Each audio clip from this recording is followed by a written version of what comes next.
Welcome our YouTube channel think positive academy. आज हम आपके लिए चैप्टर लाए हैं साइंस का मेटल एंड नॉन मेटल, क्योंकि हमने chapter first chemical reaction and equation upload किया था, फिर उसकी केस स्टडी पढ़ी थी। फिर हमने second chapter acid and base upload किया था, फिर उसकी केस स्टडी पढ़ी थी। अब फिर सिमिलर हम चैप्टर लेकर आए हैं केमिस्ट्री का थर्ड, इसका नाम है metal and non metal. Important है। और फिर संडे को इसकी क्या करेंगे जी, केस स्टडी। तो साथ साथ चैप्टर और केस स्टडी लेकर चल रहे हैं, जो कि बहुत ही इंपॉर्टेंट है। तो शुरुआत करते हैं चैप्टर की। सबसे पहले टॉपिक हमारा मेटल। तो एक्चुअल में सबसे पहले तो हमें पता होना चाहिए मेटल होता क्या। देखो, अब मेटल और नॉन मेटल की बात करें, जो क्या बनाते हैं, पॉजिटिव आयंस। क्या बनाते हैं? Positive ions by losing electron. यानी वो ये कहने का मतलब ये है कि मान के चलो मेरे पास सोडियम क्लोराइड है। अब ये मेटल है, ये नॉन मेटल है। Na सोडियम मेटल होता है, Cl नॉन मेटल होता है। जब ये मेटल है तो मेटल जो करेगा, उसके पास 11 एटॉमिक नंबर है इसका। जब इसकी इलेक्ट्रिक कॉन्फ़िगरेशन करेंगे तो ये क्या होगी बेटा, 281। इसकी इलेक्ट्रिक कॉन्फ़िगरेशन होगी 281। सिमिलरली क्लोरीन एक नॉन मेटल है, इसकी इलेक्ट्रिक कॉन्फ़िगरेशन क्या होगी, 287। तो यहाँ पे जो सोडियम है उसके आउटर मोस्ट सेल में एक इलेक्ट्रॉन है, और क्लोरीन के आउटर मोस्ट सेल में कितने हैं, 7 है। कितने बेटा, 7 है। तो ये अपना एक इलेक्ट्रॉन से क्या करेगा, दे देगा। तो यानी जो मेटल है वो अपने इलेक्ट्रॉन लूज करते हैं, अपने इलेक्ट्रॉन दूसरे को दे देते हैं, ताकि उन पर कैसा चार्ज आ सके, पॉजिटिव। और जो एलिमेंट ऐसा करते हैं उसे क्या बोलते हैं, मेटल। तो आपसे कोई पूछे मेटल होता क्या एक्चुअल में, तो मेटल वो एलिमेंट होते हैं जो पॉजिटिव आयंस बनाते हैं, क्या करके, अपने इलेक्ट्रॉन लूज करके। और नॉन मेटल उल्टा करता है, वो क्या करता है, इलेक्ट्रॉन को गेन करते हैं बेटा, ठीक है। और में चार्ज कैसे आता है, नेगेटिव आयंस, नेगेटिव। तो समझ में आया होगा आपको। टॉपिक है हमारा physical property of metal. Metal की फिजिकल प्रॉपर्टीज क्या होती है, बड़ी बेसिक है, तो पढ़ने की कोशिश करेंगे। Good conductor of heat. Metal को अनुमान क्या कहा जाता है, वो गुड कंडक्टर माना जाता है किसका, हीट एंड इलेक्ट्रिसिटी का। Like copper, silver, iron. High melting and boiling point. Metal का ऑलवेज मेल्टिंग और बॉइलिंग पॉइंट हाई मिलेगा आपको। Solid at room temperature. Mostly 92 metals है भाई, 114 एलिमेंट्स हैं, जिनमें से 92 तो मेटल ही है, अदर्स क्या है, नॉन मेटल है। क्या बेटा, नॉन मेटल है। तो 92 मेटल्स में से जनरली सॉलिड के रूप में पाई जाती है, बट एक ऐसी है जो लिक्विड फॉर्म में पाई जाती है, इसका नाम क्या है, मरकरी। तो ध्यान रखेंगे, एग्जाम में पक्का आएगा, name the metal which found in liquid. जो लिक्विड फॉर्म में पाई जाती है रूम टेम्परेचर, वो कौन सी होती है, मरकरी। बाकी सब सॉलिड होते हैं जनरली। मेटल्स कैसे होते हैं, सोनस। सोनस का मतलब क्या होता है, जब किसी भी आप मेटल सरफेस पे हीट करते हो, स्ट्राइक करते हो, वहां से एक साउंड प्रोड्यूस होती है, उसे क्या बोलते हैं, प्रॉपर्टी को, सोनस। तो मेटल सोनस भी होते हैं। मेटल्स मेलेबल होते हैं। मेलेबल मतलब क्या होता है कि आपके पास कोई मेटल है, आप उसे लगातार बीट कर रहे हो, पीट रहे हो, और उसको थिन शीट्स में कन्वर्ट कर रहे हो। किस चेंज कर रहे हो, थिन शीट्स में कन्वर्ट कर रहे हो। जब आप उसे थिन शीट्स में कन्वर्ट कर रहे हो, उसका अर्थ यह है कि उसको क्या बोला जाएगा, मेलेबल बोला जाएगा। मेटल मेलेबल भी होते हैं। मेटल डक्टाइल होते हैं। डक्टाइल का मतलब क्या है, डक्टाइल का मतलब जब किसी भी मेटल को, उसके अंदर वो एबिलिटी है, आप उसे खींच के, ड्रोवन खींच रहे हो, और खींच के उसको चेंज किसमें कर दिया, वायर्स में। और कैसे वायर में, थिन वायर्स में। कैसे वायर्स में बेटा, थिन वायर्स में। तो मेटल की फिजिकल प्रॉपर्टी क्या है, metal high melting and boiling point होता है, मेटल सोनस होते हैं, मेटल मेलेबल होते हैं, मेटल का गुड कंडक्टर ऑफ हीट कहा जाता है। तो ये फिजिकल प्रॉपर्टी है। क्लियर है बेटा, आगे चलते हैं।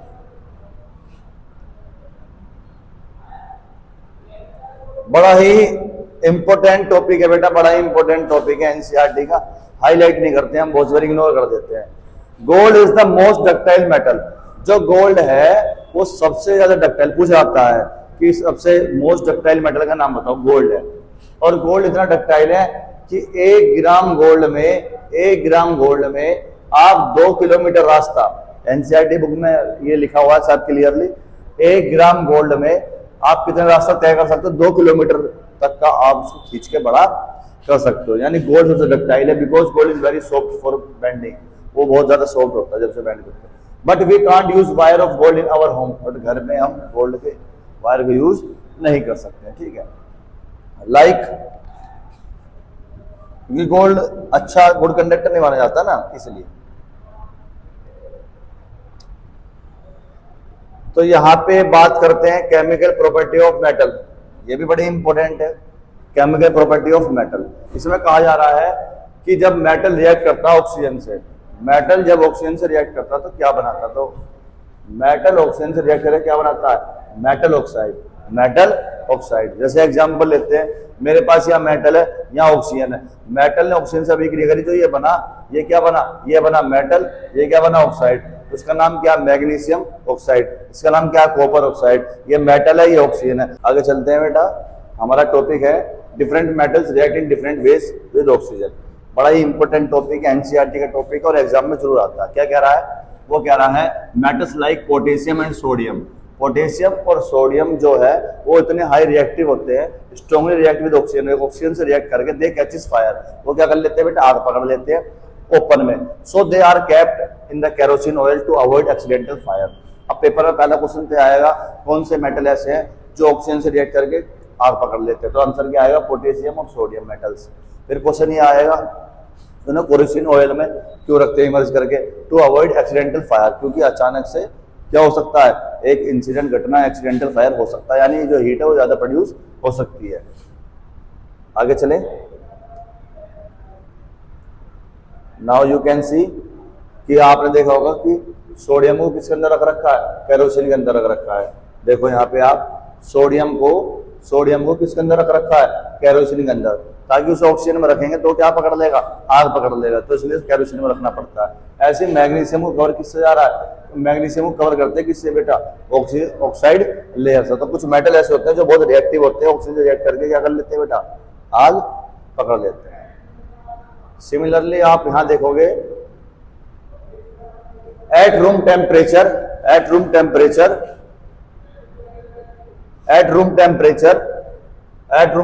Surface of metal such as magnesium and aluminium and zinc. कुछ ऐसे होते हैं मेटल्स लाइक मैग्नीशियम हो गया, एल्यूमिनियम हो गया, जिंक हो गया, कवर विद थिन लेयर, जो किससे कवर होते हैं, थिन लेयर से कवर होते हैं of oxide to prevent further oxidation, ताकि दोबारा से ऑक्सीडेशन ना हो जाए। Silver and gold do not react with oxygen, तो पूछे आएगा कौन से ऐसे मेटल है जो ऑक्सीजन से रिएक्ट नहीं करते इजीली, तो कौन से बेटा, गोल्ड एंड सिल्वर, जो ऑक्सीजन से रिएक्ट नहीं करते हाई टेम्परेचर। अब सबसे बड़ा इंपॉर्टेंट टॉपिक इस चैप्टर का आ गया है, जो बहुत इंपॉर्टेंट है, आपको पढ़ के जाना बहुत जरूरी है, एग्जाम के लिए बहुत ज्यादा इंपॉर्टेंट है। टॉपिक का नाम है एम्फोरेटिक ऑक्साइड। ये आपके एग्जाम में जरूर आएगा, पक्का आएगा, इससे जरूर पढ़ के चले।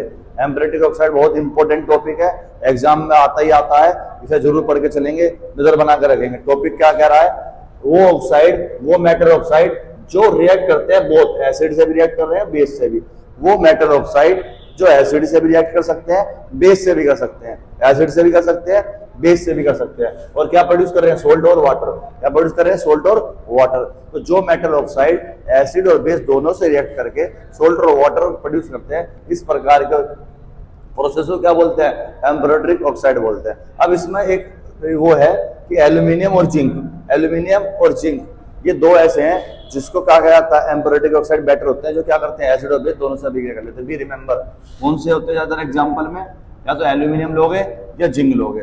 एनसीईआरटी वालों ने एल्यूमिनियम ले रखा है, यहाँ पे कंसीडर कर रखा है कि एल्यूमिनियम ऑक्साइड लिया यानी मेटल ऑक्साइड, और उसको एसिड से रिएक्ट करवाया, तो क्या बना, सोल्ट प्लस वाटर, क्या बना, सोल्ट और वाटर। तो दोनों में से एग्जाम्पल, तो देखो एग्जाम्पल मेन होते हैं, जब भी आप इस टॉपिक को पढ़ोगे तो एग्जाम्पल को जरूर बताओगे। सिमिलरली फिर मेटल ऑक्साइड लिया, यहाँ लिया बेस, तो जब मेटल ऑक्साइड की यानी एल्यूमिनियम ऑक्साइड की बेस से अभिक्रिया करवाओ तो क्या बनेगा बेटा, सोल्ट बनेगा, साथ में क्या बनेगा, वाटर। क्लियर है बेटा, आगे चलते हैं।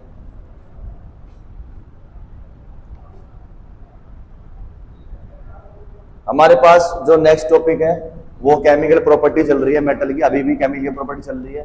क्या रहा है, reaction of metal with water.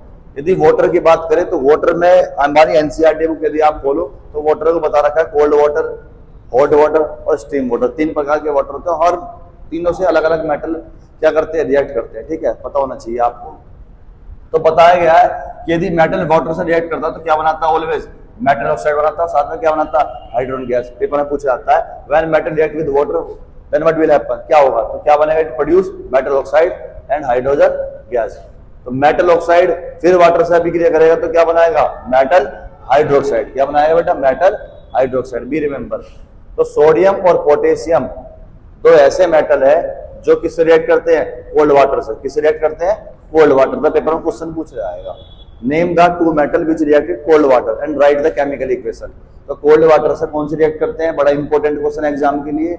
Sodium और पोटेशियम, ये एग्जाम के लिए बड़ा इंपॉर्टेंट क्वेश्चन है, पूछा जाता है। कोल्ड वाटर से कौन से मेटल रिएक्ट करते हैं? तो पोटेशियम और सोडियम। इनकी केमिकल इक्वेशन क्या है? तो सोडियम रिएक्ट कर रहा है वाटर से तो क्या बनाएगा? Sodium hydroxide. सोडियम हाइड्रोक्साइड वो बता रहा है, ठीक है बेटा। साथ में क्या बना रहा है? वाटर और हीट। क्या बना रहा है? हाइड्रोजन और हीट बना रहा है, सॉरी क्या बना रहा है? हाइड्रोजन और हीट। तो आप सोडियम और पोटेशियम को ध्यान रखेंगे, ये कोल्ड वाटर से रिएक्ट करते हैं, और इनकी केमिकल रिएक्शन को भी ध्यान रखोगे।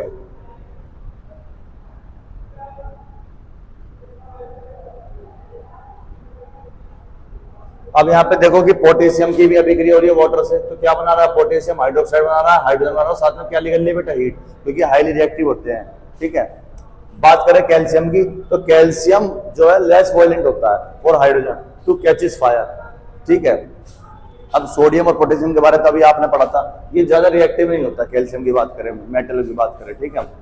तो एग्जाम्पल, कैल्शियम वाटर से रिएक्ट कर रहा है तो क्या बना रहा है? कैल्शियम हाइड्रोक्साइड साथ में हाइड्रोजन बना रहा है। अब वो हीट प्रोड्यूस नहीं करेगा क्योंकि वो ज्यादा हाईली रिएक्टिव थे, वो हीट प्रोड्यूस करते, बट ये हीट प्रोड्यूस नहीं करेगा, उनसे कम ज्यादा रिएक्टिव होता है। बात करते हैं एल्यूमिनियम और आयरन की। इसमें एक एग्जांपल नहीं है, मैं बता देता हूँ अलग से। एक होता है हॉट वाटर। हॉट वाटर से कौन सा एलिमेंट रिएक्ट करता है? कौन सा मेटल रिएक्ट करता है? सिर्फ मैग्नीशियम करता है। कौन सा करता है? ये मैग्नीशियम। हॉट वाटर से तो आपने पढ़ लिया potassium, sodium, calcium, but hot water से कौन सा करता है? हॉट वाटर से मैग्नीशियम करता है, जो कि बहुत इंपॉर्टेंट है, ध्यान रखेंगे। और मैग्नीशियम की अभिक्रिया जब आप वाटर से कराओगे तो क्या बनेगा बेटा? Magnesium hydroxide. क्या बनेगा? Magnesium hydroxide. बी रिमेंबर, क्या बनेगा? Magnesium hydroxide. एक और बात है, एक एनसीईआरटी का क्वेश्चन है, बड़ा फेमस क्वेश्चन है एनसीईआरटी का, कि ये जो कैल्शियम है ये float in the surface of water.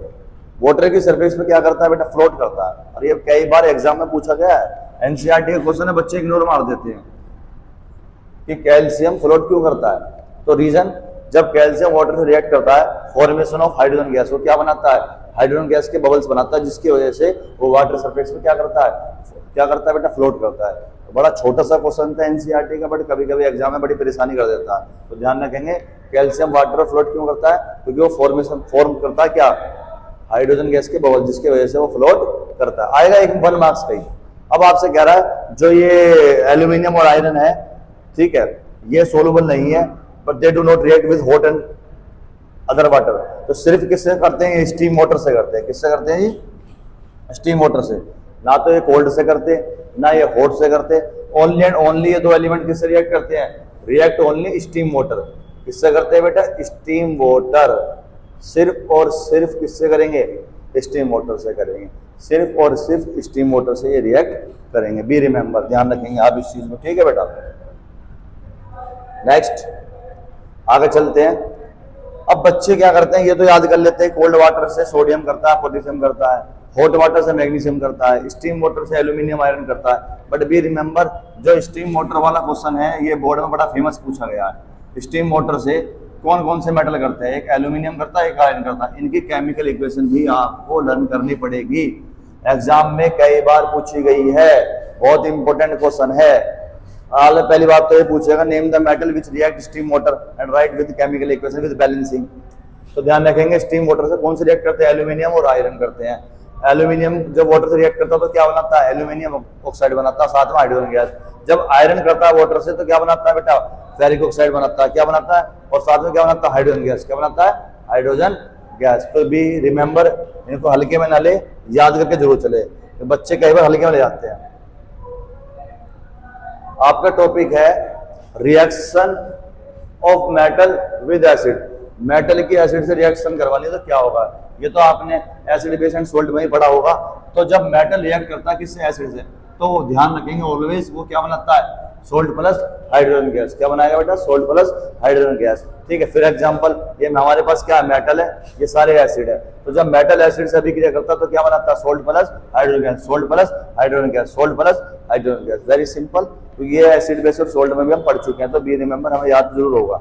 जो हमें पढ़ना है, some metals like silver, gold and copper do not react with acid.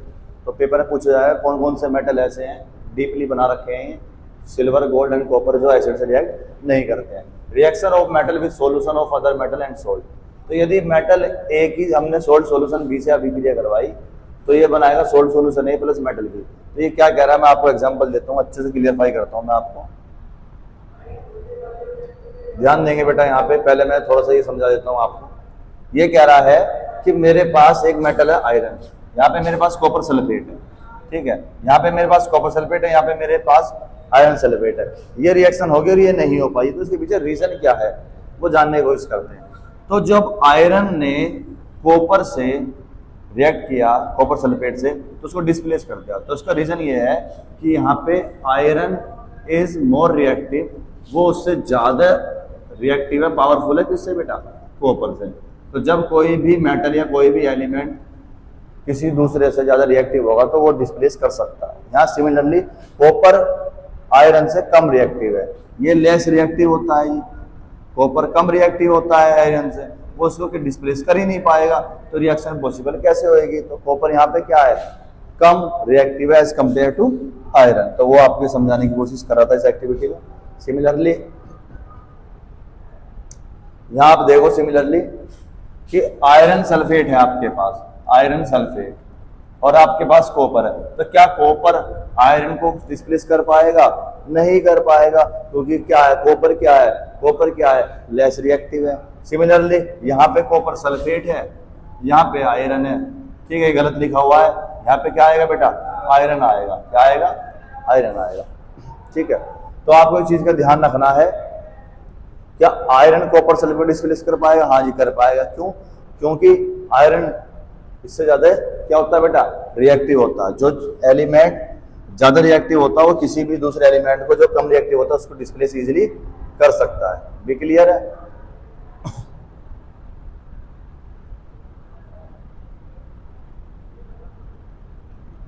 Topic है हमारा रिएक्टिविटी सीरीज। क्या है बेटा, रिएक्टिविटी सीरीज बड़ा इंपॉर्टेंट है, बोर्ड एग्जाम में आने लायक इंपॉर्टेंट टॉपिक है, बी रिमेंबर, उसको पढ़ के चलेंगे। रिएक्टिविटी सीरीज बड़ा इंपॉर्टेंट टॉपिक है, ठीक है बेटा। अब इसमें टॉपिक में क्या कहा जा रहा है कि वो reactivity series the list of metal. अब देखो यहाँ बहुत सारे मेटल की लिस्ट है, बहुत सारे मेटल की लिस्ट है, और उसको किस ऑर्डर में लगा रखा है, डिक्रीजिंग ऑर्डर में। किसमें लगा रखा है, डिक्रीजिंग ऑर्डर। सबसे मतलब सबसे पहले ज्यादा रिएक्टिव, फिर उससे कम, फिर उससे कम, फिर उससे कम, फिर उससे कम, फिर उससे कम। तो जब बहुत सारे मेटल की लिस्ट को हम डिक्रीजिंग ऑर्डर के वे में अरेंज कर देते हैं, उस सीरीज को क्या बोलते हैं, रिएक्टिविटी सीरीज बोलते हैं। तो इसे याद करने के तरीके लोगों ने कई अलग अलग बना रखे हैं, कैसे भी याद कर सकते हो आप। लाइक केदारनाथ, केदारनाथ का माली आलू जरा फीके पकाता है क्यों। तो इस प्रकार से आप इसको याद रख सकते हो, जैसे आपकी इच्छा है। कैटरीना ने कार मांगी, अल्टो जैन फरारी, जैसे आपकी इच्छा करे आप अलग अलग तरीके से उसको याद कर सकते हैं। तो सबसे ऊपर वाले हाई रिएक्टिव है, नीचे वाले लो रिएक्टिव है, और जो बीच में है लाइक हाइड्रोजन, ठीक है, वो डिस्प्लेस किया रखा है इनके बीच में हाइड्रोजन को, ठीक है जी। अब ये रिएक्टिविटी सीरीज है, यहाँ से बेसिक क्वेश्चन आते हैं। अभी ऊपर भी पढ़ा था आपने, ऊपर क्या पढ़ा था कि FeCuSO4, तो FeCu को डिस्प्लेस क्यों कर पा रहा था, क्योंकि Fe और Cu, Fe का नंबर पहले था तो Fe क्या है, मोर रिएक्टिव था, उससे पहले नंबर पे आया था, नहीं वो ज्यादा रिएक्टिव है कंपेयर टू कॉपर, तो ये रिएक्टिव है इसलिए इसको डिस्प्लेस कर पा रहा था। अब कॉपर नहीं कर पा रहा था, कॉपर नहीं कर पा रहा था डिस्प्लेस, कॉपर नहीं कर पा रहा था क्योंकि कॉपर लेस रिएक्टिव, तो लेस रिएक्टिव वाला मोर रिएक्टिव को डिस्प्लेस नहीं कर पाएगा। और इसलिए तो रिएक्टिविटी सीरीज बनाइए ताकि हमें पता रहे कि कौन सा रिएक्टिव है, कौन सा लेस रिएक्टिव कर पाएगा, कौन सा लेस वाला मोर को नहीं कर पाएगा। इसलिए बनाई गई है ताकि हमें अंडरस्टेबल हो सके कि रिएक्शन पॉसिबल है या नहीं है डिस्प्लेसमेंट वाली। आपने पढ़ा होगा चैप्टर फर्स्ट में डिस्प्लेसमेंट रिएक्शन। टॉपिक का नाम है मेटल। अभी आपने पढ़ा हाल में मेटल की फिजिकल प्रॉपर्टी पढ़ी, मेटल की केमिकल प्रॉपर्टी पढ़ी, मेटल की सभी रिएक्शंस पढ़ी। अब हम पढ़ रहे हैं नॉन मेटल के बारे में। अभी मैंने बताया था आपको मेटल क्या करते हैं, वो एलिमेंट्स होते हैं जो अपने इलेक्ट्रॉन क्या करते हैं, लूज करते हैं और gate positive charge. Similarly non metal क्या करते हैं, इलेक्ट्रॉन गेन करते हैं और इन पर कैसा चार्ज आता है, नेगेटिव। ये क्या बनाते हैं, नेगेटिव चार्ज, और क्या करते हैं, इलेक्ट्रॉन गेन करते हैं, दूसरों से लेते हैं। फिजिकल प्रॉपर्टी की बात करें नॉन मेटल की, जैसे ऑक्सीजन, क्लोरीन, ये सब गैसेस होती है, नॉन मेटल होती है। तो ये सॉलिड और गैस फॉर्म में पाई जाती है, बट एक ऐसी है जो लिक्विड फॉर्म में जाती है, इसका नाम क्या है, ब्रोमीन। बड़ा इंपॉर्टेंट क्वेश्चन है, पूछा जाएगा ऐसी नॉन मेटल का नाम बताओ जो लिक्विड स्टेट में पाई जाती है, तो क्या नाम आएगा इसका, ब्रोमीन। भी रिमेंबर, ये एक बड़ा इंपॉर्टेंट केस है। Low melting and boiling point, हमेशा ऐसा कहा जाता है कि नॉन मेटल जो होती है उनके boiling and boiling point, melting point हमेशा लो होता है। बेड कंडक्टर ऑफ हीट, क्योंकि हम कॉपर सिल्वर ज्यादातर मेटल्स को यूज करते हैं, नॉन मेटल से इलेक्ट्रिसिटी कंडक्ट हो भी नहीं पाती, तो इनको इसलिए क्या बोलते हैं, बेड कंडक्टर। बट एक ऐसे नॉन मेटल है जो स्पेशल केस है, जिसका नाम है graphite. Graphite is a non metal which conduct electricity, यानी गुड कंडक्टर ऑफ इलेक्ट्रिसिटी कहा जाता है। पेंसिल की नोक देखी होगी आपने, उसमें क्या पाया जाता है बेटा, ग्रेफाइट पाया जाता है। तो ये कुछ केसेस ऐसे हैं जो रिमेंबर है कि ऐसे नॉन मेटल नाम बताओ जो लिक्विड है, बाकी तो सब सॉलिड है, गैसेस होती है। लिक्विड कौन सी है, ब्रोमीन। अब सभी क्या है, बेड कंडक्टर, बट ऐसी कौन सी जो गुड कंडक्टर नॉन मेटल, तो आंसर क्या आएगा, ग्रेफाइट आएगा आपका। ये क्या होती है, नॉन सोनरस, यानी ये चमकदार नहीं होती है। नॉन मेलेबल, इनको पीट के आप थिन शीट में नहीं कन्वर्ट कर सकते। नॉन डक्टाइल, इनको आप खींच के थिन वायर्स में कन्वर्ट नहीं कर सकते। तो ये किसकी फिजिकल प्रॉपर्टी पढ़ी हमने, सारी नॉन मेटल की फिजिकल प्रॉपर्टी पढ़ी, ठीक है जी। अगला टॉपिक है हमारा chemical property of non metal.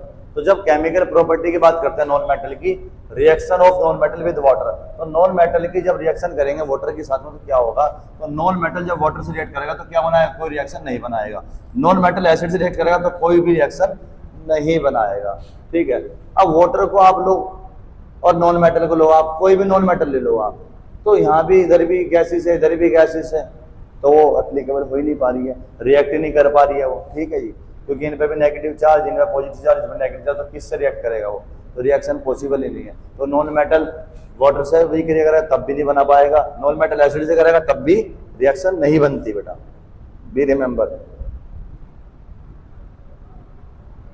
बात कर रहे हैं कि नॉन मेटल्स ऑक्सीजन से अभिक्रिया करेगा तो क्या बनाएगा, नॉन मेटल ऑक्सीजन से अभिक्रिया करेगा, तो जब भी नॉन मेटल ऑक्सीजन से अभिक्रिया करवाता तो हमेशा क्या बनाता है बेटा, non metal oxide, be remember.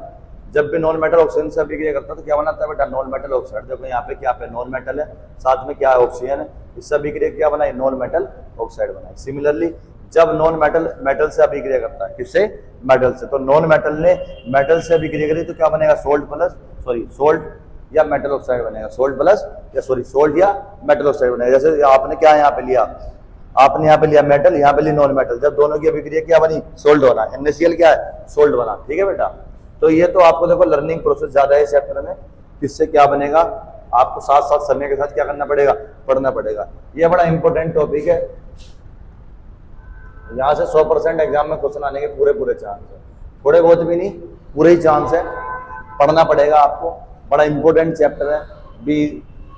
अब बात कर रहे हैं कि आयनिक कंपाउंड क्या होता है, तो आयनिक कंपाउंड की बात करें, the compound formed by the transfer of electron, जो सिर्फ इलेक्ट्रॉन के ट्रांसफर से होता है। लाइक मेरे पास Na है, इसके आउटर मोस्ट में एक इलेक्ट्रॉन है, मेरे पास क्लोरीन है, और सिर्फ हमने क्या करा, उसको एक इलेक्ट्रॉन ट्रांसफर करा, और इलेक्ट्रॉन ट्रांसफर करने से उसने एक बॉन्ड बनाया NaCl के बीच में, तो इससे क्या बोलेंगे, आयनिक कंपाउंड बोलेंगे।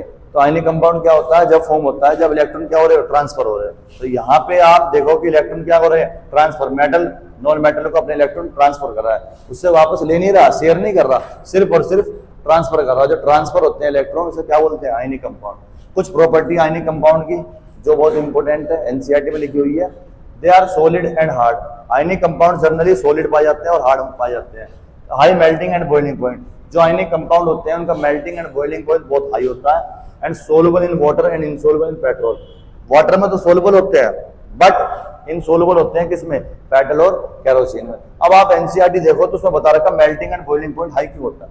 ये पेपर में बहुत ज्यादा क्वेश्चन आता है, ये वाला, कि आयनिक कंपाउंड का melting and boiling point high क्यों होता है, क्योंकि उनको नीड होती है, रिक्वायरमेंट होती है high considerable amount of energy to break the interionic attraction of particle between them. उनके बीच में जो इंटरआयनिक अट्रैक्शन होती है ना, उसको ब्रेक करने के लिए, मान लो NaCl है, ये एक बॉन्ड है, तो इसके बीच में जो इंटरआयनिक अट्रैक्शन होगा ना, उन बॉन्डों को तोड़ने के लिए हमें बहुत ज्यादा अमाउंट में क्या चाहिए, हीट चाहिए होती है, एनर्जी चाहिए होती है। इसलिए कहा जाता है कि उनका मेल्टिंग एंड बॉइलिंग पॉइंट क्या होता है, बहुत ही अधिक होता है, ठीक है बेटा।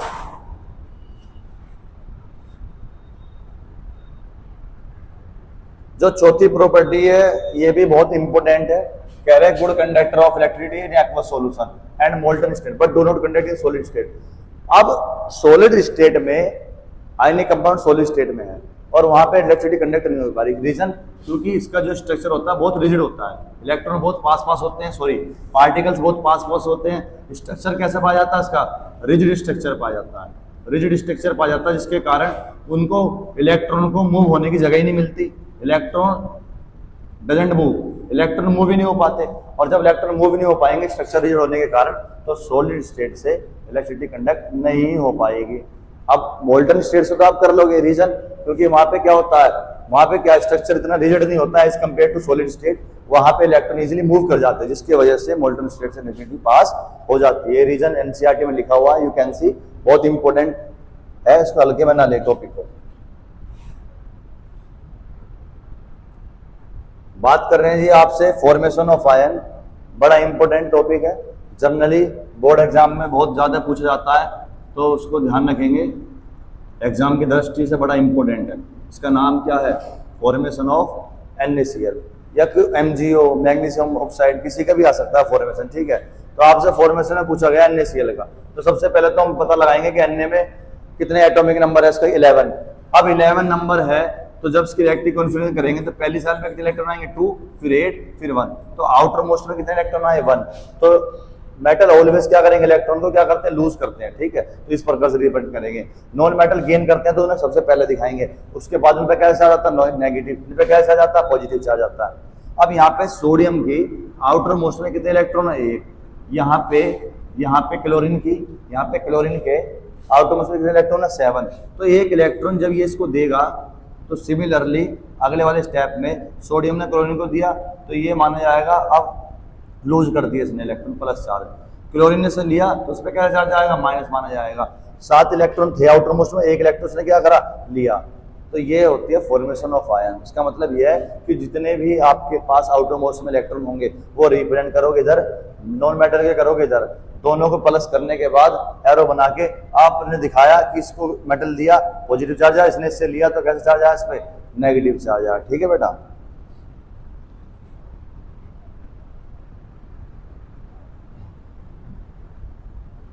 टॉपिक है आपका occurrence of metal, occurrence of metals. तो बात करते हैं मिनरल्स की, कुछ एलिमेंट और कंपाउंड जो नेचुरली अर्थ क्रस्ट के नीचे से पाए जाते हैं, उसे क्या बोलते हैं बेटा, मिनरल्स। थोड़ा सिंपल टॉपिक है, इतना भी इंपॉर्टेंट नहीं, बट पढ़ के चलेंगे। और क्या होते हैं वो मिनरल्स जो हाई परसेंटेज में पाए जाते हैं, बट जिन मेटल को आप क्या करते हो, एक्सट्रैक्ट करते हो, प्रॉफिटेबल रूप में यूज करते हो, प्रॉफिट के रूप में उसको कन्वर्ट कर देते हो, तो उसे क्या बोलते हैं, मिनरल्स बोलते हैं। तो जो मिनरल्स एक्सट्रैक्ट किए जाते हैं, प्रॉफिटेबल में रूप में यूज करते हैं मेटल्स को, उन्हें क्या बोलते हैं, ओर्स बोलते हैं। तो मिनरल्स नेचुरली एलिमेंट और कंपाउंड जो अर्थ क्रस्ट से पाए जाते हैं उन्हें मिनरल्स बोलते हैं। और जो मिनरल्स को आप कन्वर्ट कर देते हो किसमें, एक्सट्रैक्ट कर देते हो और प्रॉफिटेबल में यूज करते हो, उसे क्या बोलते हैं, ओर्स। यानी ओर्स बेसिकली किससे बनते हैं, मिनरल्स से बनते हैं, ठीक है जी। ये आपने लास्ट पीछे अभी पढ़ा है, आपने पीछे पढ़ के आए हो आप इस टॉपिक को, ठीक है। वही है, सिर्फ ये हाईली रिएक्टिव एलिमेंट होते हैं, ये मॉडरेटली रिएक्टिव होते हैं, और ये बिल्कुल ही लेस रिएक्टिव होते हैं। तो जो आपने रिएक्टिविटी सीरीज पढ़ी उससे थोड़ा लेकर जोखा था, बट ये बता रखा है, ये इंपॉर्टेंट है, कभी कभी हम छोड़ देते हैं।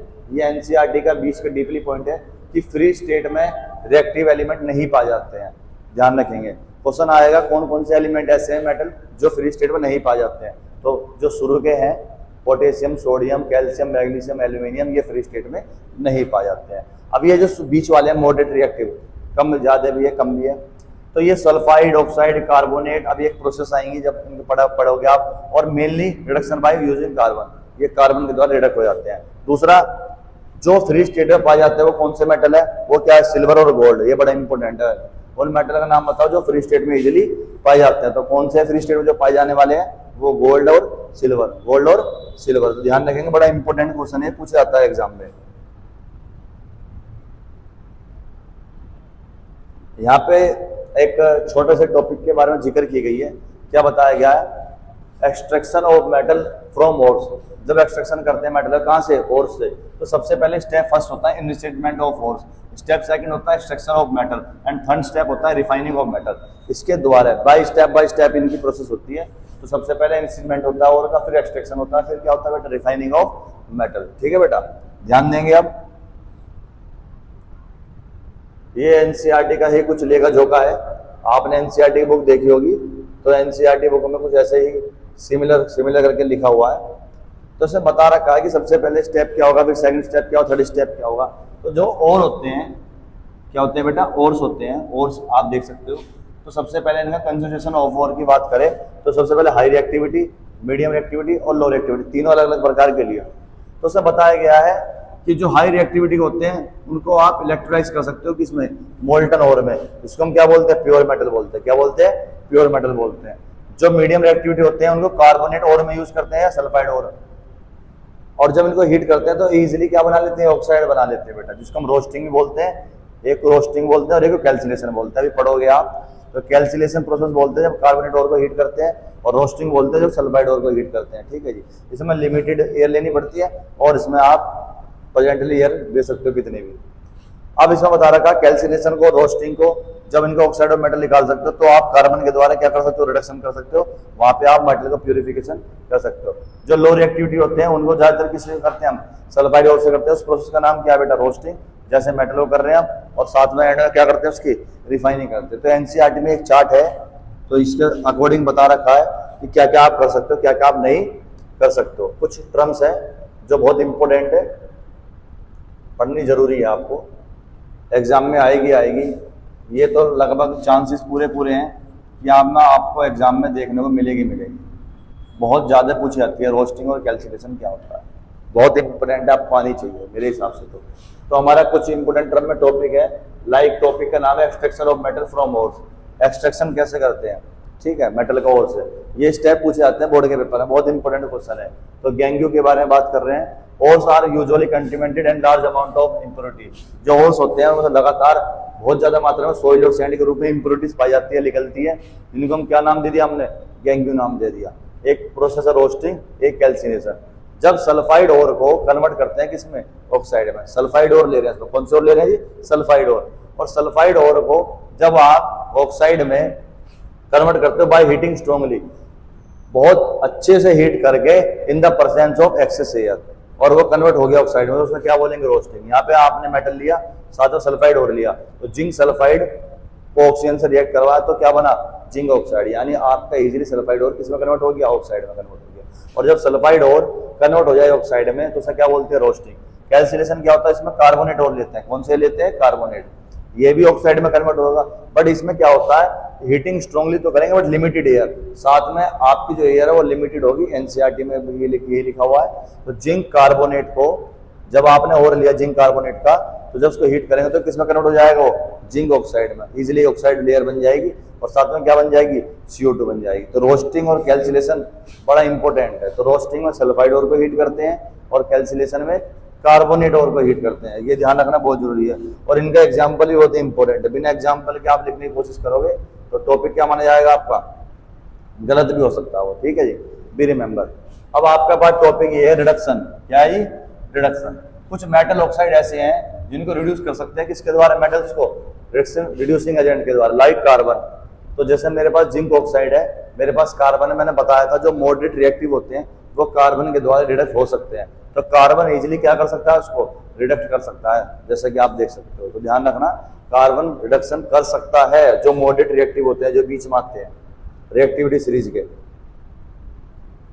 टॉपिक का नाम है refining of metal, refining of metal, ये भी काफी इंपॉर्टेंट टॉपिक है, इससे से एग्जाम में कभी पूछा जाता है।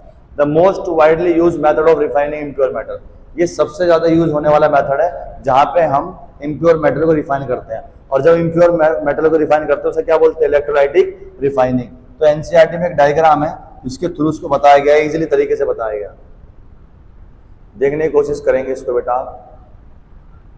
तो आप यहाँ देखोगे कि यहाँ पे एक सॉल्यूशन लिया गया है जिसको हम क्या बोलते हैं, एसिडिफाइड, क्या बोलते हैं, एसिडिफाइड।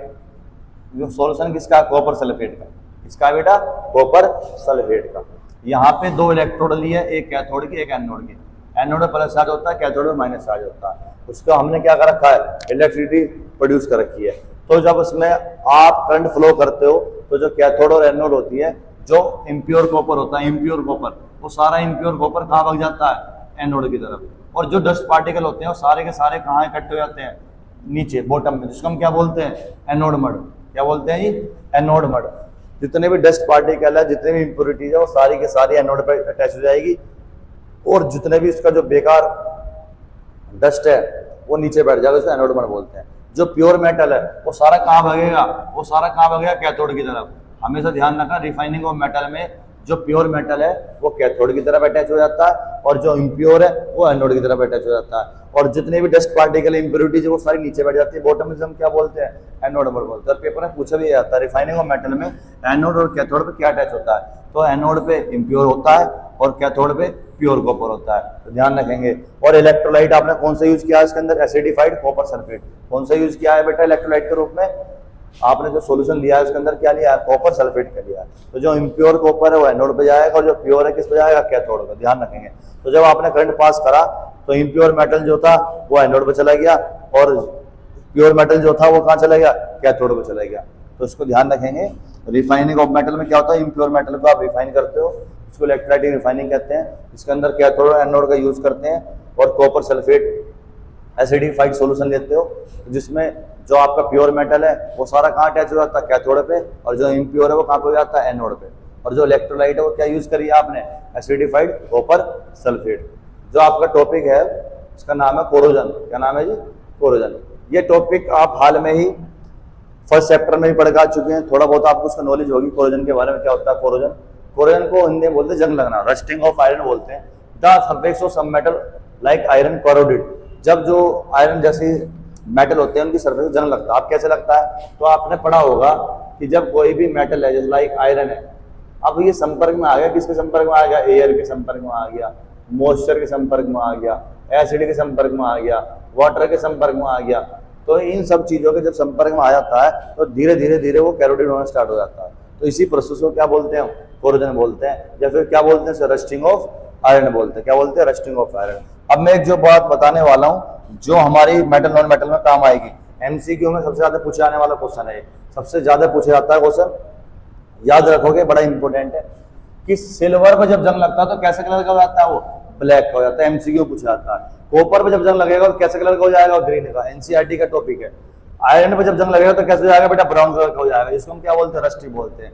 यहाँ से एमसीक्यू क्वेश्चन बहुत चांस है, बड़ा आता है। सिल्वर पे जब कलर हो जाता है तो ब्लैक कलर का हो जाएगा, कॉपर ग्रीन हो जाता है, और आयरन कैसे हो जाएगा आपका, रेडिश ब्राउन हो जाएगा, लाइक रस्ट आपका।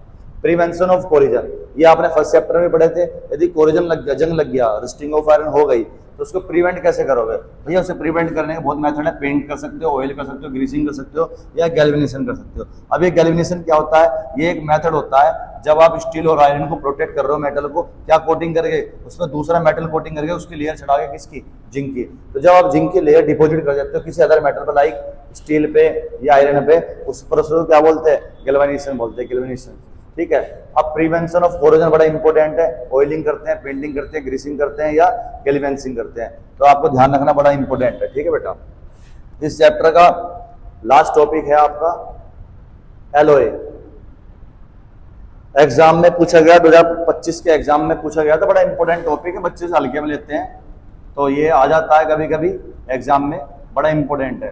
तो टॉपिक का नाम है एलओए। एलओए होता क्या है, तो आपने पढ़ा होगा 9th में, होमोजेनियस मिक्सचर।